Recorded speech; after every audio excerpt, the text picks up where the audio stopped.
Olá, hoje é dia 29 de maio de 2017 e você está ouvindo a 132ª edição do Ainda Sem Nome, o seu podcast predileto sobre comunicação digital. Diretamente de Belo Horizonte, confesso que estou um pouco triste, eu sou o Caio César. E daqui de São Paulo, eu sou o Felipe Men. Caio, por que você está triste? Cabeça, vamos confessar à nossa audiência que gravamos esse glorioso podcast à noite. Sim. E eu acabei de jantar.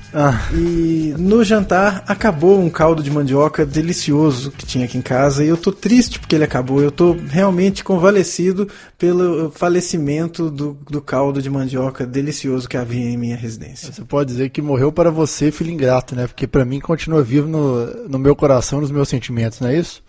Pois é, ele será sempre lembrado, esse caldo de mandioca maravilhoso que alegrou a minha noite.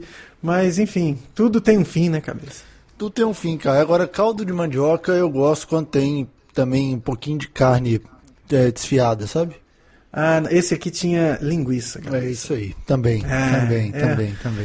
Pois é, cabeça, só de lembrar já me vem lamentos e lamúrias. Mas vamos tocar, né, cara? A vida é assim, a semana está só começando. É isso, você tem todos os outros dias da semana para fazer mais caldos. Caldo verde, com linguiça também fica muito bom.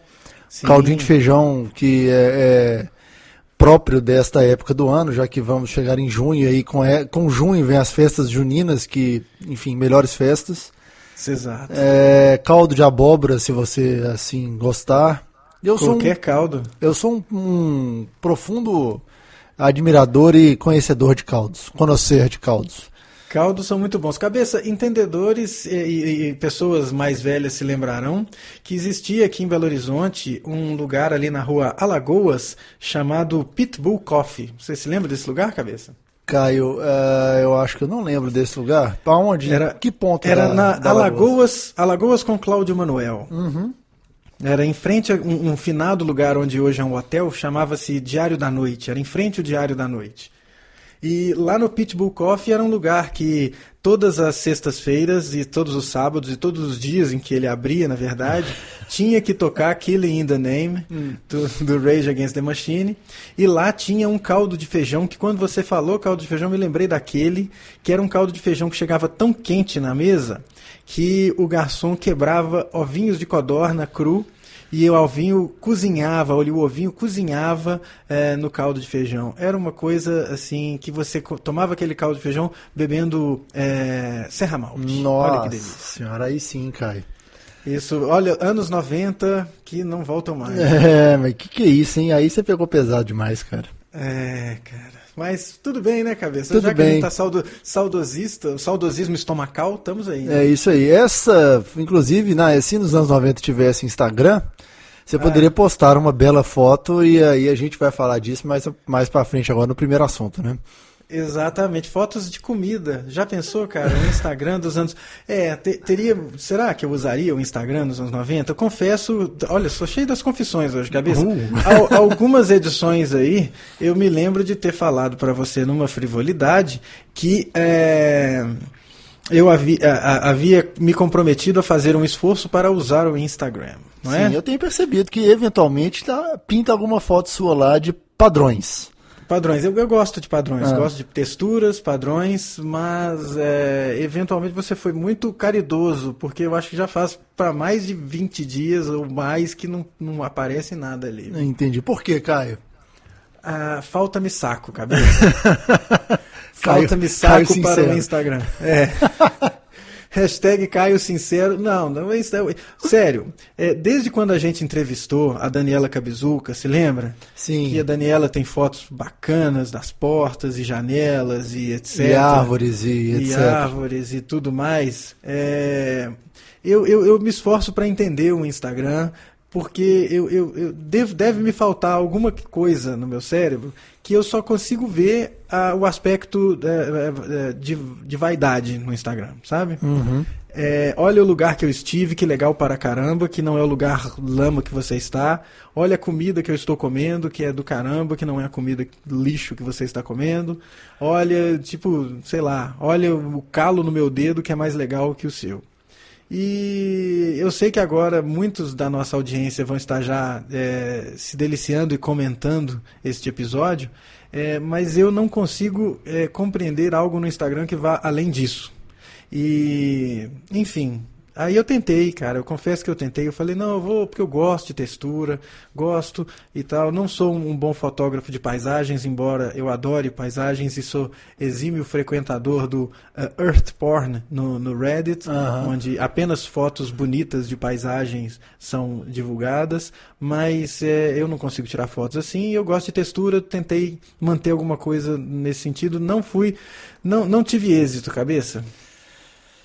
Caio, e antes de eu entrar na minha argumentação, uma pergunta, o que você sente quando você vê o aspecto vaidade no Instagram? Ah, cara, aí me lembro de tudo aquilo que a gente vê no senso comum de plataformas sociais, que é muito um jogo de aparências. E aí, cara, o pior é que quando eu olho um Instagram da vida, e às vezes um Facebook, mas o Instagram mais do que todos eles, eu vejo muito aquela história do... Vivemos em um momento, né, do mundo em que parecer ser é mais importante do que qualquer coisa. Parecer é a aparência, né? O nosso amigo Guy Debord e a Sociedade do Espetáculo, né? Tá tudo espetacularizado e aí aquelas coisas mais mundanas, mais triviais, tipo, eu fui bater com barro na louça ali, eu vou lá e tiro uma foto e fica uma coisa espetaculosa, sabe? Tipo, eu fiz pipoca e teve um peruá diferente, aí aquilo vira um espetáculo. E eu acho que isso é, assim, multiplicado à enésima potência no nosso amigo Instagram. Entendi. Bom, assim, quanto que a gente já deixou de viver em algum momento a sociedade do espetáculo e do parecer? A ideia de uma sociedade do espetáculo é uma ideia do consumo, o consumo exacerbado. E aí é o consumo de imagens, é o consumo da mídia de massa, porque vem daquele momento, né, do momento anterior até a mídia de massa como a gente a conheceu no final do século XX, ou do meio para o final do século XX, mas é uma coisa de obliteração das características individuais em função do espetáculo. O espetáculo está em outro lugar que não em mim, então eu vou olhar, eu vou consumir, isso me incomoda. Entendi. Porque assim, eu acho, primeiro, eu amo o Instagram, eu odeio o Instagram. Essa é a minha relação com o Instagram. Eu acho a rede social mais, depois do Twitter, talvez a rede social mais pura que existe, ou era a rede social mais pura, porque o Twitter continua puro. O Twitter, nada vai bater o Twitter. Né? A gente tem... Eu e você concordamos que o Twitter é joia, né? Agora, o Instagram eu acho super legal porque você pode ver o trabalho de pessoas que você normalmente não veria. Então, assim, eu sigo muitos fotógrafos legais, muitas pessoas normais que, assim como eu, têm na fotografia um hobby, conseguem se expressar pela fotografia. Então, eu posso te dar assim, uma lista de 10 pessoas normais ou fotógrafos não tão conhecidos que você fica impressionado com o trabalho. Eu acho legal porque tem alguns aspectos das pessoas que eu admiro o trabalho ou a própria pessoa no mundo profissional, assim, sejam cantores, artistas, pilotos, etc. Que é um jeito legal de você ver o dia a dia dessas pessoas. Agora, é óbvio que tem também a parte do espetáculo, a parte da aparência, e aí é onde as coisas começam a não ficar tão legais para mim. Então, assim, eu recentemente comecei a acompanhar alguns perfis, baseado, uma vez que eu estou seguindo o perfil do meu CrossFit no Instagram, a parte de contas recomendadas começa a aparecer crossfitters, né? E o meu interesse, assim, óbvio, eu já passei da idade, eu falo brincando que eu quero ficar braçudo, mas não é isso, assim, eu faço CrossFit porque eu acho legal ver como é uma atividade mais legal do que a academia. Para mim é legal você ver os benefícios e como que eu tô melhorando e ficando mais disposto. Óbvio, se você for um crossfitter hardcore, você vai ter aquele corpo definidaço, braço gigante, etc e tal. E e aí eu vou me comparar com essas pessoas. Certo. Uma coisa que eu acho horrível do Instagram, e aí, bom, a gente começou a falar desse assunto sem nem tocar no link, mas é um link que vai estar no link deste episódio no nosso site, onde uma matéria do Quartz falando sobre uma pesquisa dizendo que o Instagram é a rede social mais perigosa para a nossa saúde mental. Isso. Né? Porque o Instagram tem um negócio que eu lembro do Corey Richards falando, que é fotógrafo da NetGeo, que falou no South by Southwest esse ano, que o problema das redes sociais é que você compara o seu todo com a fração das pessoas. Uhum. Então aí é óbvio que você tem esse negócio que você falou de, olha, eu estou nesse lugar super legal, eu estou comendo essa comida joia, e eu estou aqui agora, nesse momento, em São Paulo, no meu apartamento, que não é tão lindo igual um resort nas Ilhas Turks e Caicos. Uhum. Ou eu não tenho o braço tão gigantesco igual o braço dos caras que fazem crossfit. Se eu sou mulher, eu não sou tão linda e gostosa igual todos esses modelos e digital influencers, que eu tenho vontade de dar uma voadora tripla em pessoas que são digital influencers. Cabe aqui um parêntese que digital influencers está para a lorota, assim como você colocar palestrante no seu LinkedIn. Pare. Né? Não é? Então, assim, virou um negócio de ser mais, obviamente, aparecer ser mais do que efetivamente ser, uhum. E isso faz mal, concordo. E aí, assim, é a parte que eu falo, cara, eu vou deletar minha conta, entendeu? Porque aí, se você não tem como que eu falo, a tranquilidade ou a maturidade de entender que parte daquelas pessoas está ali para parecer em vez de ser, uhum. Você começa a privar a sua experiência dentro da plataforma, que aí é foda, porque, putz, igual, viajei e fui para Buenos Aires, vi um negócio legal, fiz a foto. Aí eu falo, nossa, mas aí as pessoas vão achar que eu estou em Buenos Aires, estou tirando onda porque eu estou em Buenos Aires quando eu vi uma foto legal, entendeu? Uhum. Então, assim, é difícil você... eu acho que o segredo seria assim, porque é difícil você mostrar que aquilo ali é a sua essência de verdade, entendeu? Mas é porque a história dessa espetacularização das coisas mais mundanas da vida que se manifesta no Instagram é que ele tem um fim em si mesmo, a coisa não desenvolve além daquilo, sabe? É um negócio muito feito única e exclusivamente para exaltar a si mesmo. A exaltar não as pessoas se exaltando, mas a espetacularização da refeição ou de, sei lá, de qualquer coisa que você tira a foto, a finalidade está naquele negócio mesmo, não está em outra coisa. Nada se desenvolve, não vamos dizer nada, né? Mas assim, é muito difícil você desenvolver alguma coisa efetivamente produtiva a partir do Instagram. Então, vira uma fogueira das vaidades monstruosa, cabeça. Defina produtiva. Olha, ainda mais agora com essa alteração de algoritmo, né? Uhum. Que o Instagram está se comportando como o Facebook se comporta. Uhum. A única alternativa que resta para uma marca, já que a gente está falando de comunicação digital, né? A única alternativa que resta para uma marca é ela fazer uso das histórias. Porque, do contrário, ela não consegue nem construir uma narrativa decente para os seus seguidores. Porque nada garante que as mensagens vão chegar na ordem para os seguidores. Sim. Então você tem que... Isso já mostra que mensagens únicas, elas têm que ter começo, meio e fim nelas mesmas. Então não adianta você, por exemplo, querer estar fazendo uma cobertura, vai lá, a revista Quatro Rodas está fazendo uma cobertura do Salão do Automóvel. Ela não pode fazer uma sequência de 3 postagens sobre um determinado lançamento único. Cada postagem tem que ter o fim nele mesmo, nela mesma, né? Assim, ela tem que ter começo, meio e fim nela mesma. Porque, do contrário, você não consegue saber se a audiência viu primeiro a primeira mensagem, ou se ela viu primeiro a segunda ou a terceira postagem. Então, você tem que construir uma mensagem que é limitadora. Não estou nem falando de limitação de caractere e tudo mais, mas limitação de construção de uma mensagem, de uma linguagem própria e etc. Tá.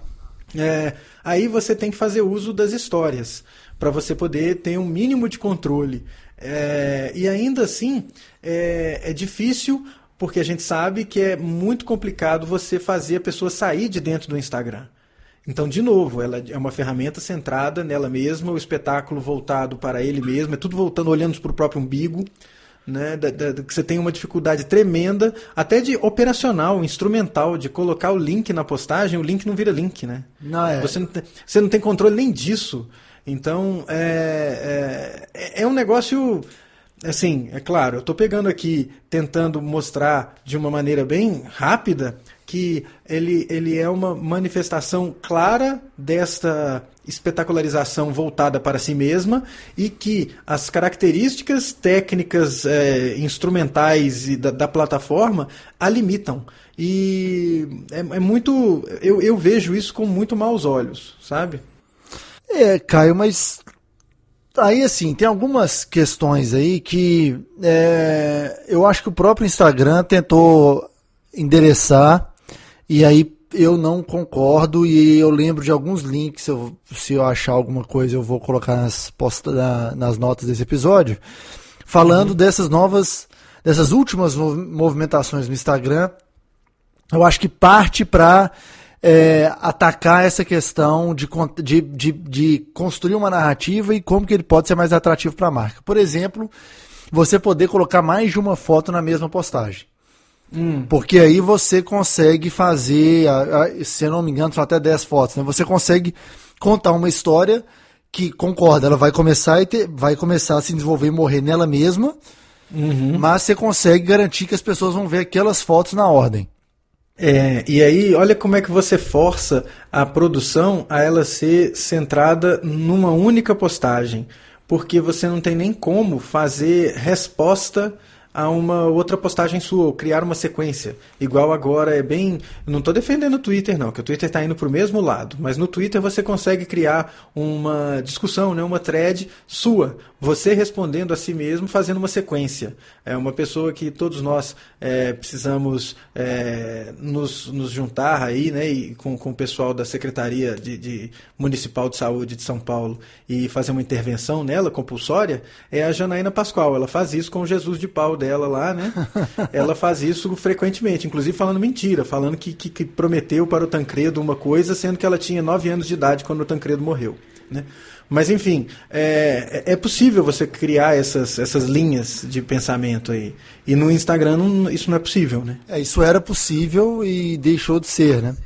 E aí, assim, é engraçado porque eu, por exemplo, o jeito que eu uso, eu não gosto desse negócio de pôr mais de uma foto. E eu prefiro contar a história pelo stories se for alguma coisa relevante. Perde o sentido você... a questão da temporalidade, ela se acaba, né? Porque, assim... eu posto uma foto... Às vezes eu vejo uma foto de alguém viajando, aí tem uma foto legal do aeroporto, mas que ela vem... Antes na minha timeline, ela vem antes da foto que a pessoa fez no destino que ela estava, sabe? Na origem, né, no caso, mas enfim. Essa questão o algoritmo e o fim da temporalidade realmente é um negócio que dá no pé, dá no saco no Instagram.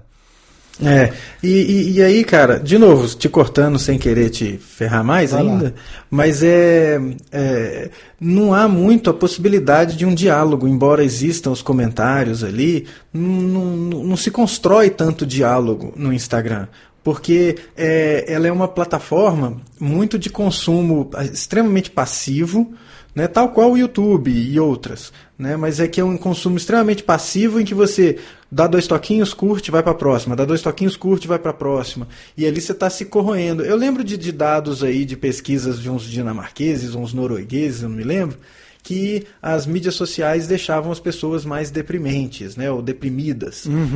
E não tenho dúvida de que isso tem um peso, essa carga de imagem e de filtro e de... Por mais que a gente saiba disso racionalmente, né, que é uma representação de um momento, que pode ser produzido, e aí eu me lembro de uma tirinha muito legal, que uma mulher fica horas montando o cenário para tirar a foto perfeita do livro na inclinação bacaninha, com o drink na inclinação bacaninha e o gato na posição certinha para falar que ela está lendo um livro.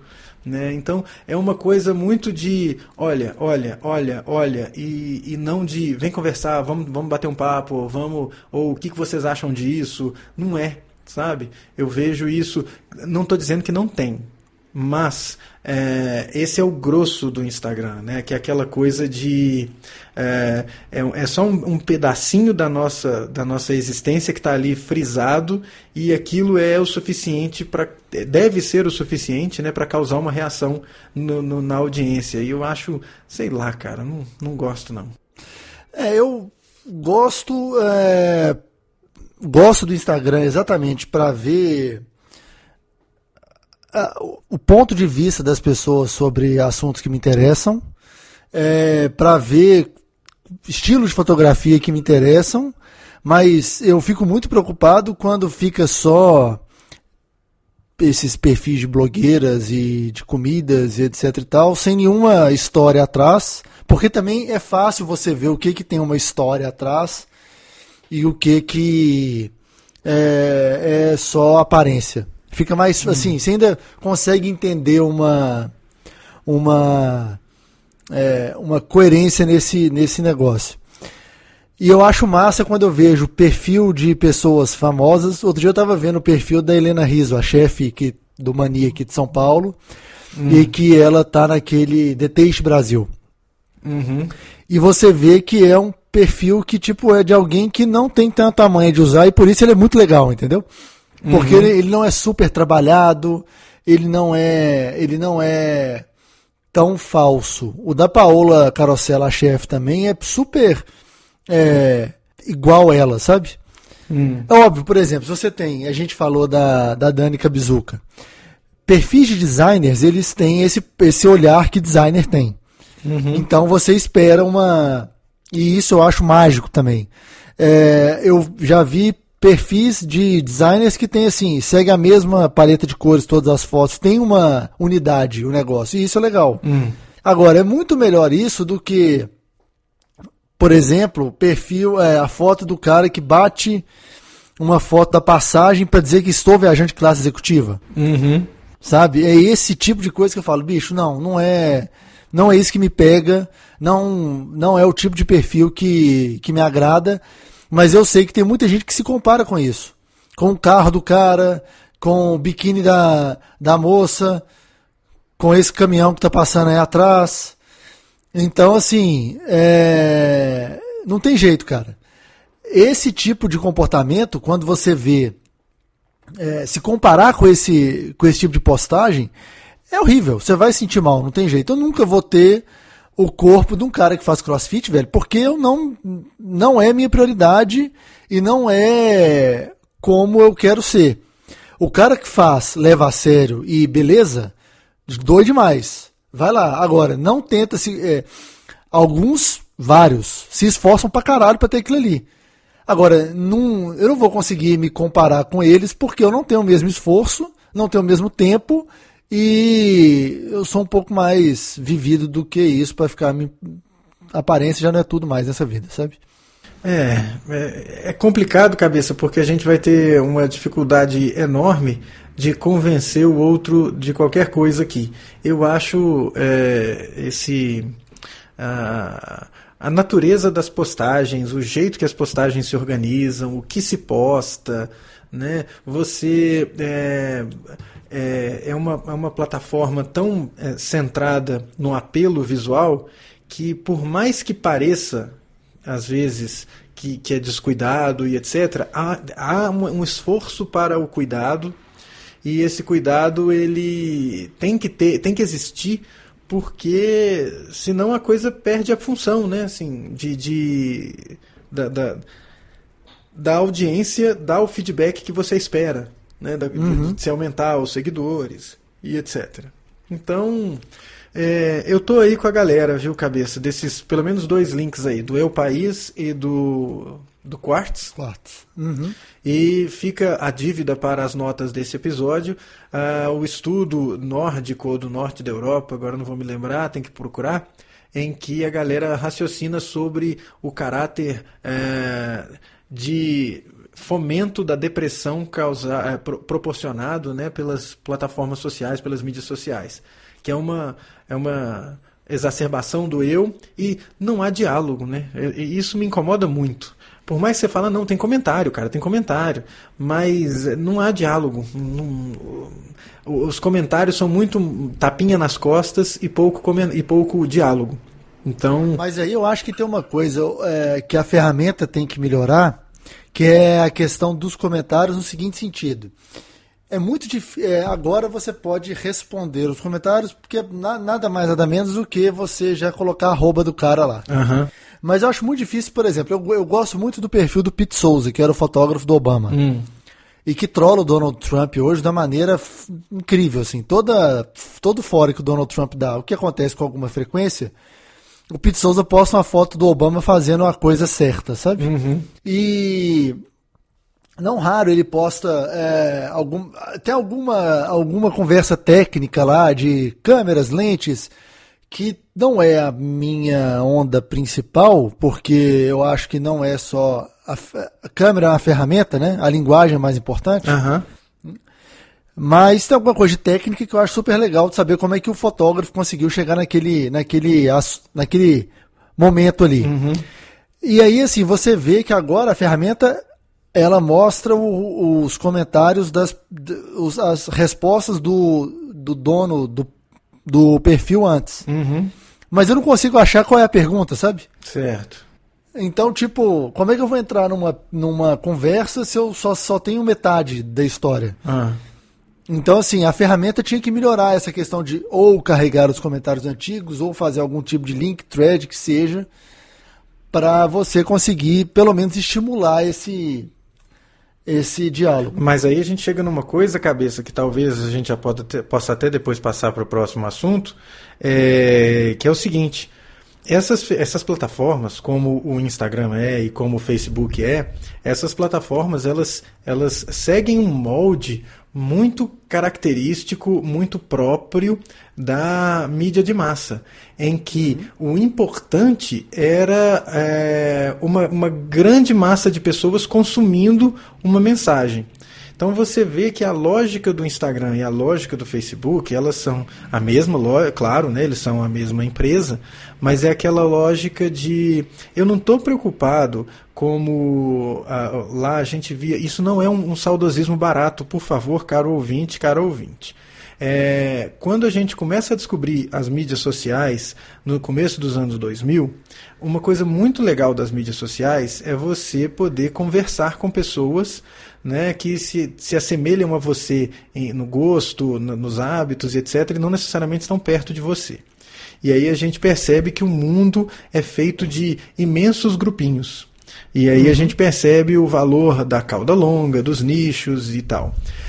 Plataformas como o Instagram e o Facebook, eles fomentam ou eles catalisam uma volta à lógica da mídia de massa, em que é muito mais importante eu ter uma quantidade grande de pessoas vendo uma mensagem do que conversar efetivamente com uma quantidade média ou pequena de pessoas. Por quê? Faz parecer ser que se você não tiver uma grande audiência, você não é nada. Então todo mundo corre atrás da audiência. E a audiência, ela entende esse jogo, e nós somos audiência o tempo todo, ao mesmo tempo em que somos emissores. A gente entende que nesses lugares a gente não está ali para conversar, a gente está só para ver. Então, na verdade, uma pancada de gente, são milhões de pessoas olhando para o próprio umbigo e tirando foto do próprio umbigo e dando like nas fotos dos umbigos dos outros, mas não efetivamente conversando. E isso me incomoda profundamente, porque o legal de uma plataforma social é você ter a conversa, e essas ferramentas elas não servem para isso, né? Elas não servem para isso e elas não dão controle para as pessoas. Então fica esse consumo, a gente acaba consumindo, se você olhar a quantidade de tempo que você passa scrollando no Instagram ou no newsfeed do Facebook, é infinitamente maior do que a quantidade de tempo que você passa produzindo o seu próprio conteúdo.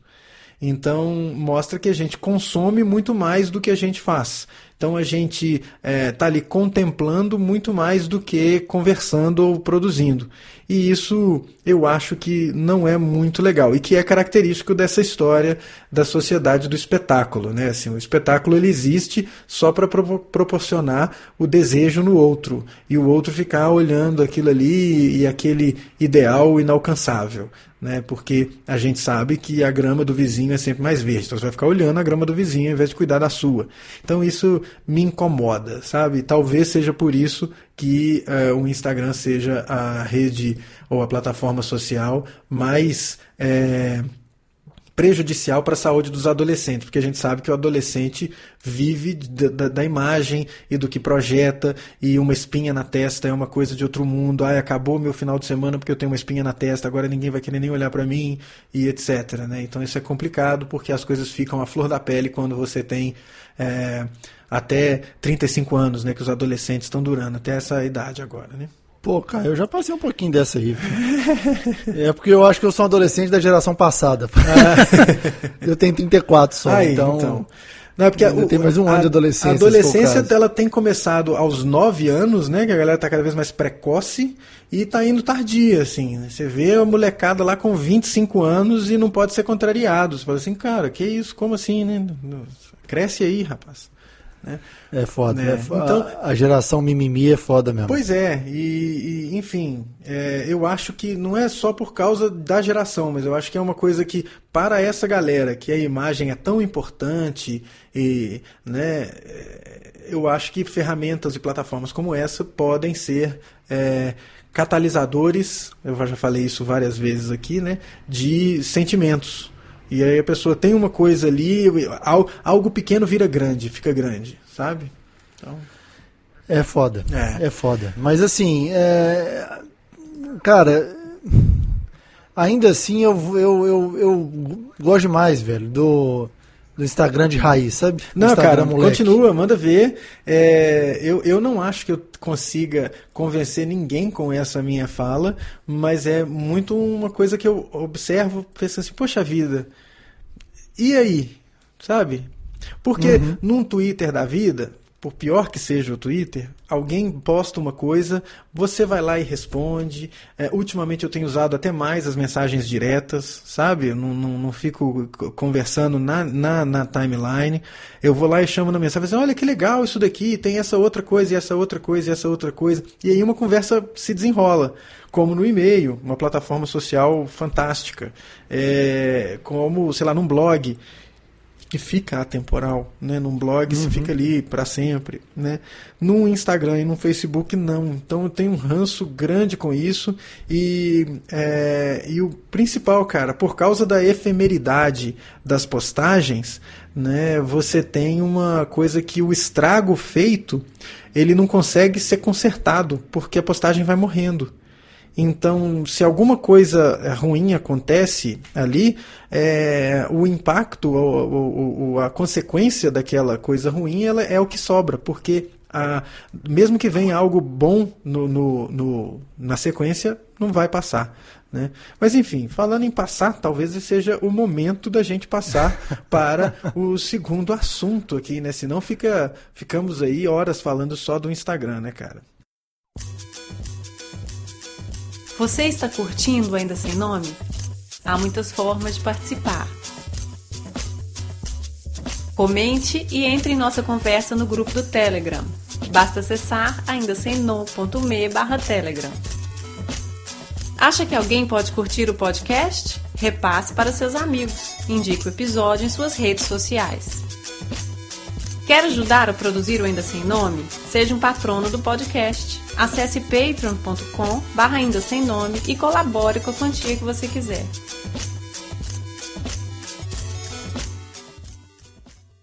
E aí, nosso segundo assunto é sobre o Kanban, Caio. O Kanban pessoal. Aham. E como a gente lida com esse esquema de ser multitarefas nos dias de hoje, né? Cara, eu tô vendo aqui o link que você sugeriu para essa pauta e eu me lembro de um episódio do Note to Self, mais um podcast campeão, matador, que você deve escutar, produzido pelo pessoal da WNYC, em que a Manoush Zomorodi, ela menciona a importância de você fazer listas, porque a gente não tem condição de tomar conta do tanto de coisa que falam que a gente toma conta. E eu percebo isso, às vezes eu estou fazendo 2, 3 coisas ao mesmo tempo, uma delas vai ser fatalmente negligenciada. Eu tenho uma incapacidade incrível de lidar com conversas paralelas. Então, se está rolando, por exemplo, você está numa mesa de bar e está rolando 2 conversas, eu não consigo prestar atenção nas 2 de forma alguma. Eu sei que tem um monte de gente que tem a plena condição de fazer isso, eu não tenho. Eu só consigo uma por vez, eu sou nesse sentido extremamente unitask, né? E esse episódio fala que as listas, eles mostram, né, que as listas elas são importantes para você ter foco e mata a lista, cara. É o GTD, mata a lista. Faz isso, mata a lista agora no próximo. Vamos tentar matar mais rápido, né? Que é a onda aí do Kanban. Agora mata rápido e mata melhor, né?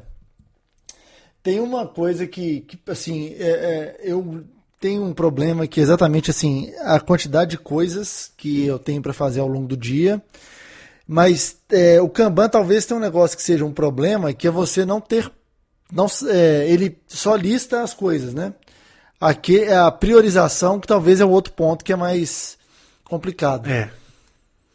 Então, assim, já tentei... ultimamente, eu tenho tentado fazer um misto de coisas, assim, tipo um Kanban com Pomodoro. Uhum. Porque eu tenho o problema de fazer muitas coisas e ter falta de foco às vezes. Certo. Então, assim, o Kanban ele vai me ajudar a saber o que eu tenho que fazer, mas eu acho que o Pomodoro ou qualquer outra técnica de foco, ele pode me ajudar a completar aquela lista, porque... Nas minhas primeiras experiências com Kanban, eu falava, ok, a fazer eu tenho coisa pra caramba. Uhum. Beleza. Vamos fazer o resto, aí você... Aí, bicho, entra o problema de você ficar scrollando tela no Instagram, no Facebook, esperando a atualização no UOL, na Globo.com, sendo que as coisas realmente relevantes que você tem que fazer não mudam, né? Cara, aí tem algumas ferramentas que podem ajudar bastante. Eu recomendo e uso muito o Trello. O Trello, ele é Kanban na veia, né? Que você cria quadros e listas e seta datas e horas para essas listas e esses quadros e esses cartões dentro das listas vencerem. E isso vai funcionando como uma cobrancinha, né? E o Trello é muito legal que ele pode ser grupal, né? Você pode chamar gente para participar de um quadro e assim tomar conta de coisas. Eu recomendo muito o Trello, ele ajuda bastante. Demanda uma disciplina ferrada, mas ele ajuda. E tem ferramentas mais simples, cara. Eu não sei que fim levou. Há um livro muito legal que é desse princípio de GTD, que se chama Bit Literacy. O autor é o Mark Hurst. Agora eu não vou nem lembrar se ainda existe o livro, se ele já está sendo dado, o que é, porque eu me lembro que o Mark Hurst era um cara muito bacana, e eu me lembro que eu comprei esse livro físico, então isso foi em tempos, sei lá, pré-Kindle, né? Uhum. E o livro se perdeu, e eu reclamei com o Mark Hurst e ele me mandou outro. E aí chegou um momento que tinha 2 livros, eu falei, cara, desculpa, chegaram 2 aqui. Ele falou, não, dá para alguém aí, tá de boa. E aí eu sempre falo do livro do Mark Hurst, chamado Bit Literacy, que ele dá umas dicas boas de GTD. E uma dessas dicas, claro, é a lista, né? Fazer uma listinha, e tinha uma ferramentinha que se chamava Remember the Milk. E o Remember the Milk era acho que isso não funciona mais faz tanto tempo, cabeça, tanto tempo assim, né? Em tempos internéticos, isso faz, sei lá, milênios, mas tem mais de 1 ano que eu não uso o Gmail na sua interface web, cabeça. Eu só tenho utilizado um software de e-mail chamado Newton, que antes se chamava Cloud Magic, que ele é fantástico, fabuloso, maravilhoso, não preciso de mais nada, resolveu todos os problemas de e-mail, múltiplas contas, labels, etc. Mas o Remember the Milk era um um penduricalho que você colocava no seu Gmail e ele criava ali uma listinha. E existe também o Google Tasks, né, que você pode atrelar até o seu Google Calendário, se você é uma pessoa centrada no Google. E tem as ferramentas de notas. Eu uso uma ferramenta de nota que é super simples e faço a minha listinha nela. E é uma lista enorme, cara, e eu não sossego enquanto essa lista não está bacana. Outro dia eu até comemorei que depois de, sei lá, mais de 20 dias ou mais de um mês eu consegui zerar o meu inbox. Uau. Então, esse fim de semana, sexta-feira, eu zerei meu inbox. Isso me deixou assim, feliz, radiante. Hoje já tem lá uns 4 e-mails cozinhando lá, né? Eles não estão fritando, não porque eles chegaram hoje. Mas são 4 coisas que eu tenho que resolver e tá lá, então eu tenho que resolver. Então, às vezes, cabeça, às vezes não, né? 100% das vezes a gente percebe que o multitarefa, ele na verdade é tarefa nenhuma. As gerações mais novas, talvez a sua geração ou as gerações ainda mais novas que você, a galera costuma se gabar de que faz muita coisa ao mesmo tempo, mas não consegue efetivamente fazer muita coisa ao mesmo tempo. Porque você não consegue reter a atenção, né? Você não consegue manter a atenção e reter informação. Reter informação. Então, dá bezil, cara. Pode saber, aquele negócio, eu vejo isso na prática. Quando eu vou assistir uma coisa, igual ontem eu tentei aí, isso poderia ser uma frivolidade, hein, cabeça. Eu ontem fui assistir o primeiro episódio da 3ª temporada de Penny Dreadful, né? Então, até o momento onde eu prestei atenção, aparece o Dr. Jekyll.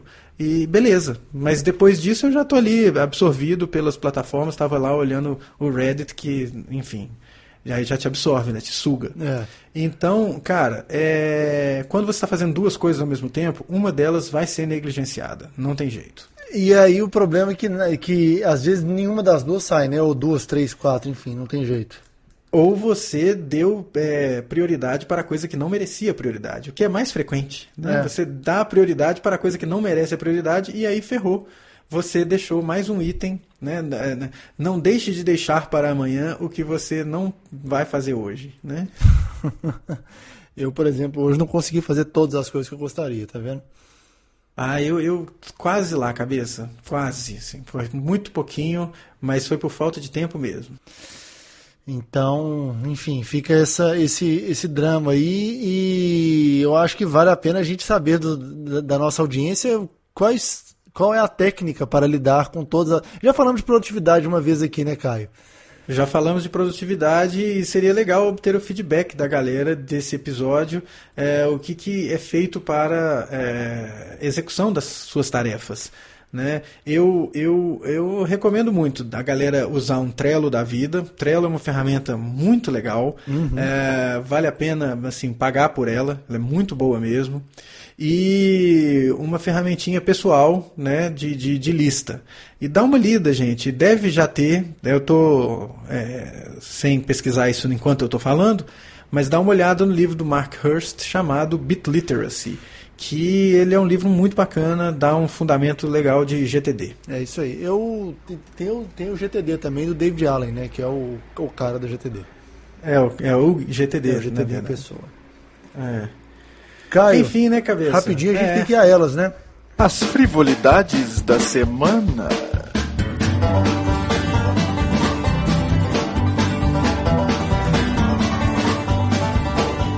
Mas e aí, cabeça, o que há de frivolidade aí no seu mundo semanal? No domingo, ontem no caso, o melhor fim de semana automobilístico da história do ano, que é o fim de semana que tem as 500 milhas de Indianápolis e o Grande Prêmio de Mônaco. E muita gente acompanhou as 500 milhas de Indianápolis porque o Fernando Alonso estava correndo no lugar em vez de correr o Grande Prêmio de Mônaco pela Fórmula 1, né? Sim. Foi muito legal ver a interação na Band, cara. A hashtag Indy na Band ficou em primeiro lugar nos Trend Topics um bom tempo, pelo menos no Brasil. Então a conversa rolou solta ali. E eu sei que o site Grande Prêmio teve a maior audiência. Só ontem foi mais do que a audiência do ano inteiro passado. Que legal, cara. Então... eu me lembro, agora, por favor, audiência, me corrija se eu estiver errado, é em Mônaco que tem uma curva super difícil que parece uma ferradura? Em Mônaco tem. Tem a do hotel lá embaixo. É uma curva que é uma ferradura mesmo? Você tem que, tipo, fazer a curva de primeira? Tipo assim? isso. Porque eu me lembro de uma propaganda do automóvel Chevrolet Monza. E eu acho que era fazendo uma curva dessa daí, assim, sabe? Tinha o Monza fazendo. Esse é o meu conhecimento, cara, de automobilismo, né? E afins, cara. Foi eu. Talvez eu esteja até errado e nem seja essa, né? Não seja, às vezes é Monte Carlo e não é Mônaco. É o mesmo lugar, né? Olha aí. Pô, cara, aí agora eu demonstrei todo o meu conhecimento e domínio do tema. E Mônaco é o país, Monte Carlo é a cidade. Eu acho que Monte Carlo tem 2 cidades só. Então, Tipo, San Marino? Não, também? San Marino é outro país. San Marino é uma fábrica de sapato. Tá aí em Belo Horizonte, né? Mas é isso, né, cabeça? É isso aí. Mas... E Indy 500 tinha um cartucho de, sei lá... Super Mônaco GP. Master System? E Mega Drive também, eu acho. Aí, viu? Tinha isso que eu ia na casa do meu vizinho, que eu tinha era Nintendo. E eu ia na casa do vizinho e ele ia lá, eu acho que era o Master System ou o Mega Drive, e jogava esse Super Mônaco GP. Muito bem. Mas, cabeça, que legal, cara. E aí foi em grandes... E as corridas são simultâneas? Não. Mônaco é de manhã, Indianápolis é à tarde, pela questão de fuso horário, né? Então faz uma maratona de E de noite carrinho. ainda teve a Coca-Cola 600, que é a prova mais longa da NASCAR. É tipo uma ressaquinha, é só pra rebater a ressaca, mas essa eu não vi toda, não. Nossa senhora. Que canal que passa esses negócios, cabeça? Fórmula 1 na Globo. A Indy passou na Band, no Band Sports, eu acho. NASCAR no Fox Sports 2. Mas é legal, interessante, cara. Ainda tem uma NASCAR de noite. Tem. Legal, cara. Pois é, eu assisti, na mesma vibe da semana passada, eu assisti agora, escolhi aí uns episódios do Transando com Laerte. E aí? E curti, interessante. E uma coisa que eu descobri assistindo Transando com Laerte, entrevistando Gregório do Vivier, que um dos episódios que eu mais gosto do Porta dos Fundos, que foi escrito, eu não sabia que tinha sido escrito pelo Gregório, pra mim tinha sido escrito pelo Fábio Porchat. O Gregório não gosta desse episódio. Qual que é? Que é o Traveco da Firma. Sério? Ele falou que não gosta desse episódio porque quando ele escreveu ele tinha uma mentalidade, ele não queria fazer nenhuma coisa que prejudicasse a comunidade LGBT, e depois ele recebeu muito feedback negativo da comunidade LGBT por causa daquele episódio, e isso fez com que ele parasse de gostar desse episódio e só não tira do ar porque não pode tirar do ar. Mas eu falei, poxa, eu gosto tanto daquele episódio, eu acho tão engraçado, eu não acho que denigre ninguém, mas enfim, eu não sou quem sofre na pele, então quem sou eu para dizer o que denigre e o que não denigre, né? Mas, enfim, eu fiquei descobrindo isso e foi uma coisa interessante e frívole dessa semana. Recomendo, cara, e recomendo assistir também a entrevista do Laerte ou da Laerte, né? Com o Angeli, que é muito legal também, né? O Angeli é um cara muito interessante. E, enfim, também ver o outro lado, né? Porque o Rafuco entrevistou uma galera, né? No talk show do Rafuco, e ele foi entrevistado por Laerte. E não é um dos melhores, não. Mas é interessante. Entendi. Vou acompanhar. Dá uma olhada no Transando com Laerte, é legal. Algumas coisas são bem interesantes, assim. Acompanharei. Não é uma produção como Larica Total, mas é uma boa produção. Entendi. Mas vale, né? Vale. São 15 minutos cada entrevista que você não vai sentir falta no seu dia. São 15 minutos bons. Muito bem. É isso aí. Então é isso aí, Caio. Isso aí, cabeça. Estamos aí cumprindo a nossa meta. Acho que agora a gente pode dobrar a meta. É isso. Quando chegar na meta, a gente dobra a meta. Isso aí, cabeça. Sem nenhum esquema, e ninguém vai ser o primeiro a ser comido aqui, né? Já foi. Quem não conhece o esquema, né? Quem não conhece o esquema dele? É isso. Mas é isso aí, Caio. É isso aí, cabeça. Qualquer coisa a gente liga lá pro Joesley e pede mais 2. Isso. Só pra comprar um apartamento. Compra aí, velho. Minha mãe tá precisando de dinheiro. Valeu, galera. Boa semana pra vocês. A gente se vê na semana que vem. Falou. Valeu, um abraço. Mais.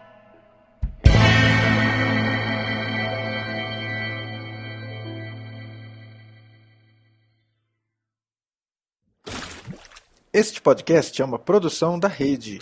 Saiba mais em rede.bz.